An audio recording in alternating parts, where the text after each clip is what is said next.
How y'all doing today? So, tell me something interesting about yourself.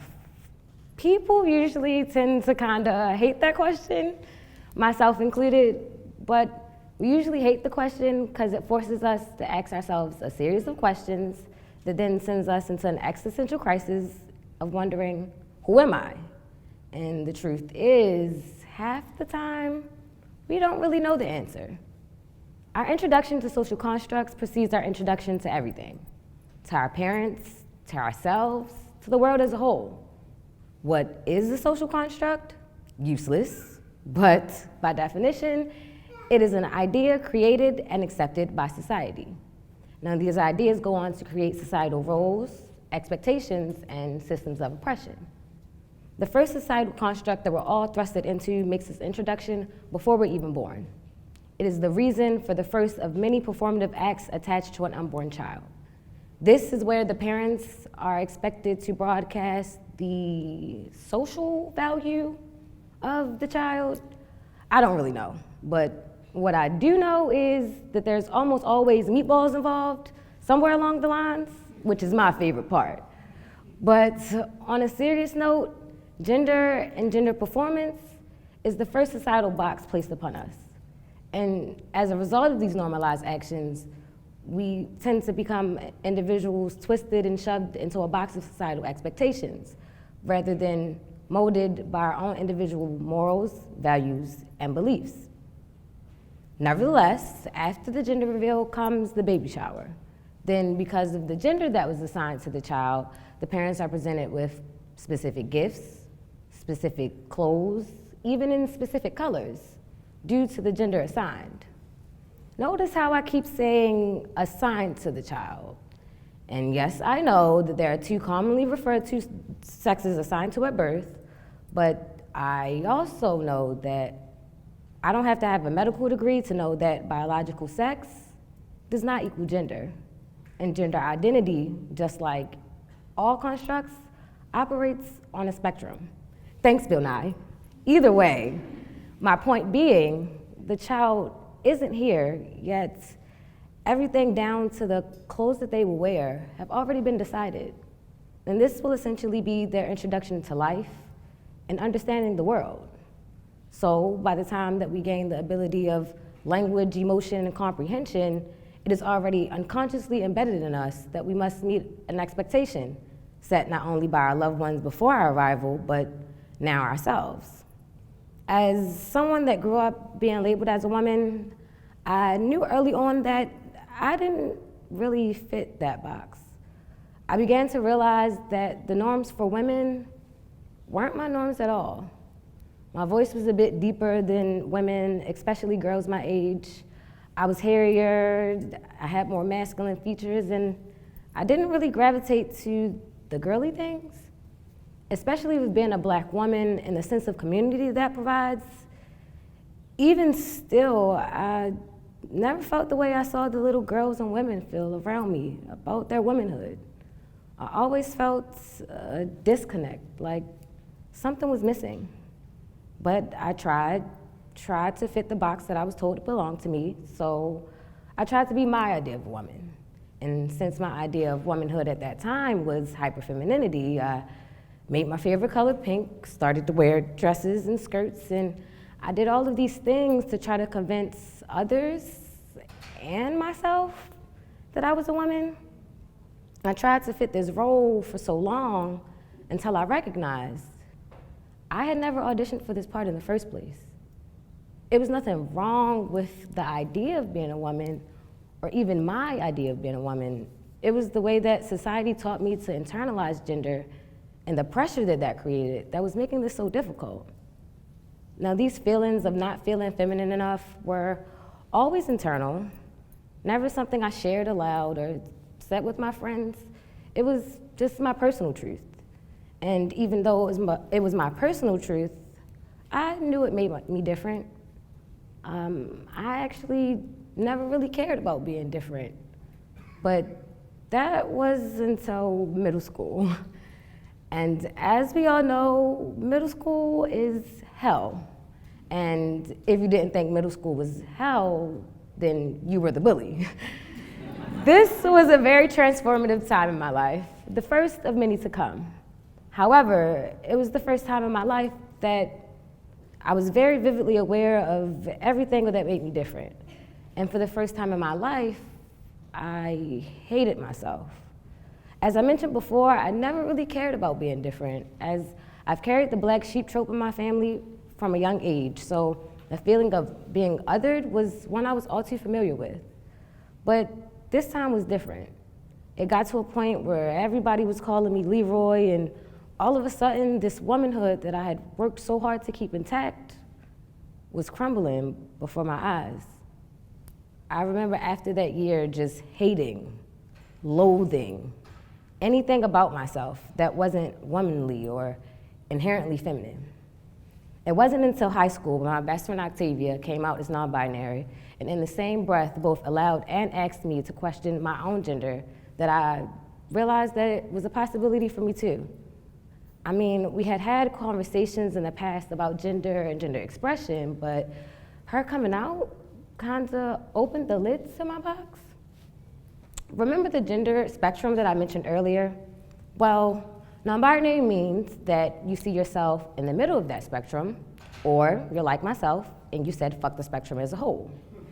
I'm not a woman or a man, I'm just me. This is also known as genderqueer or gender fluid. Shortly after making this realization, I can also recall a very specific but oddly affirming encounter. I was at another one of my best friend's family celebrations. Now, Leah and I have been friends for 11 years, so naturally, her family is like my own. Mind you, I was dressed very feminine at the time. Hair, nails done, face beat down, minding my own black business. Her godmother then comes up to me with such excitement and says, "Oh my gosh, Legacy, you finally decided to be a girl. I love that for you. You should keep doing that." As my best friend begins to apologize profusely, I couldn't help but to burst into laughter. I can't really describe to you all how I felt in that moment, but in a weird way, I had never felt more seen and more powerful than I had felt then. Discovering the freedom of gender identity was so relieving and eye-opening for me in a way I had never experienced before. All of a sudden, being called a man and being singled out for my inability to fit the binary didn't seem so defeating. I began to realize and revel in my ability to consistently change the way I'm being perceived due to my androgyny and gender fluid expression. This was the first time in my life that I felt myself take power back from a world that I felt stole it from me so long ago. While my gender identity being abnormal was something I was fairly recently getting used to, I was no stranger to existing outside the social norm. From as early as the age of 6, I could recognize my attraction to women. Like many siblings in the community, I then spent the moments after that realization in loneliness, confusion, and fear of acceptance. Then we enter the closet that we all become too familiar with, a closet created by society. A literal closet holds things that you use, things you cherish, and sometimes things that you don't want to address.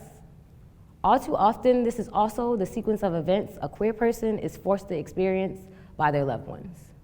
Being told that they're cherished from afar by the "I don't have a problem with it, but" type of family members and friends, while also somehow simultaneously being used as the token gay best friend or family member, and then being placed back into the closet to make themselves comfortable when our presence is no longer to their benefit, thus creating the need to come out to be rightfully acknowledged, seen, and respected by those around us.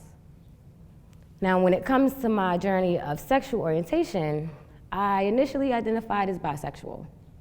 This label seemed fitting for me up until my sophomore year of high school.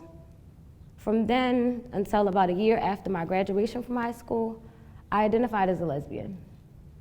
After ending a almost 2-year relationship with a cis woman, I began to realize I didn't really care how a person identified. I mean, of course, attraction was still a factor, and I do still have a preference for women, but it was more like, as long as you could go on what was in these pants, it didn't really matter what was in yours. With this new sense of self-awareness, I found myself conflicted of sharing this new part of my sexual journey in fear of the way it may affect my image and my comfortability in my personal relationships. This sense of responsibility and conflict was due to the sense of responsibility I felt to uphold the box that I had already assigned to myself, and for so long had allowed others to comfortably use to identify me. And also the antagonistic history of the social invalidation of both bi and pansexualities. Therefore, instead of the shared belief that sexuality, like gender, operates on a spectrum, and to grant myself the knowledge to know that it was okay to explore across all societal spectrums, I confined myself to a box. It took me some time to realize that everything is what you make it. Although when your whole identity is defined by your ability to shape yourself into boxes assigned to you, your choice is no longer your own. This conditioning to be influenced into a decision or silenced into submission are concepts introduced to us as tools to pilot our youth. Now, this is a very thought-provoking box, as it encompasses both the concepts of age and time. Both don't exist, but both, just like all societal constructs, have a cause and effect on society. Youth, much like gender, is an early introduced societal box. For the first quarter of our lives, we're told that our thoughts, feelings, and ideas don't matter, merely based on the number assigned to the length of our existence, and not the actual substance of said thoughts or ideas.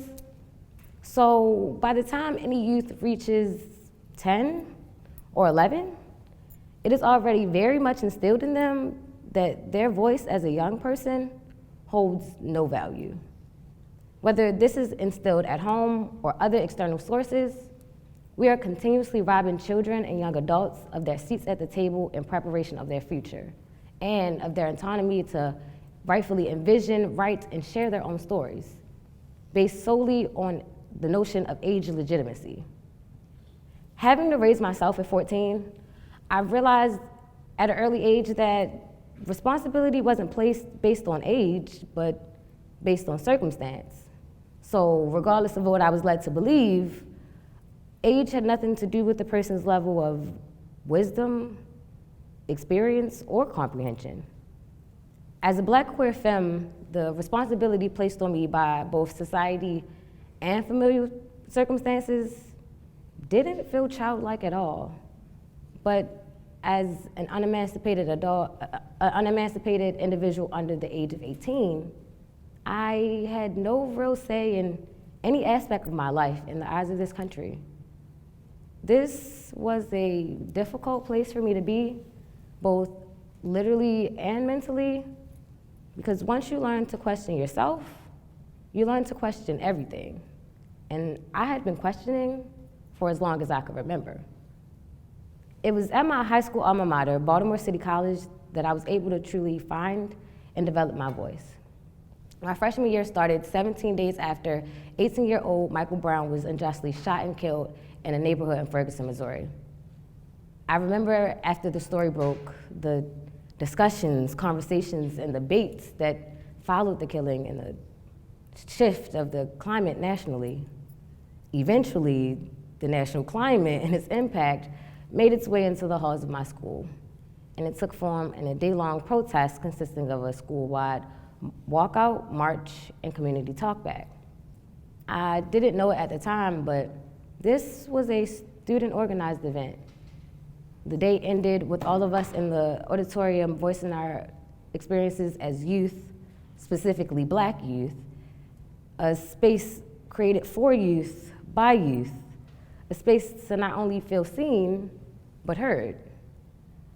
Every time I talk about this day, I can't help but get chills, because I will never forget the immense amount of power and potential that I felt in the room that day. I remember looking around and feeling hope for the first time in what felt like forever. I remember wondering how to make sure that I never lost this feeling. So I didn't care if I was 14 or 40. At that moment, I decided to make it my mission to elevate youth voices. So I sought opportunities to get more involved in the social programs at City and eventually outside of school. Anything that would permit me to assist with and be a part of the greater community cause. At one point, I was junior class president, a senior member of the speech and debate team, and an avid drama club nerd.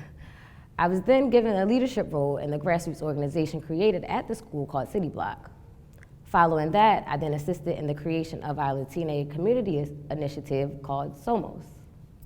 Being the overachiever that I am, I still felt like I had to do more.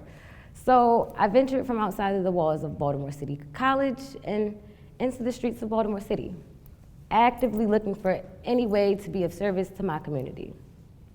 Afterwards, I was connected to the Gay and Lesbian Community Center of Baltimore, the GLCCB, now known as the Pride Center of Maryland, and was given the impromptu task of transforming a structureless after-school program to a queer youth safe space.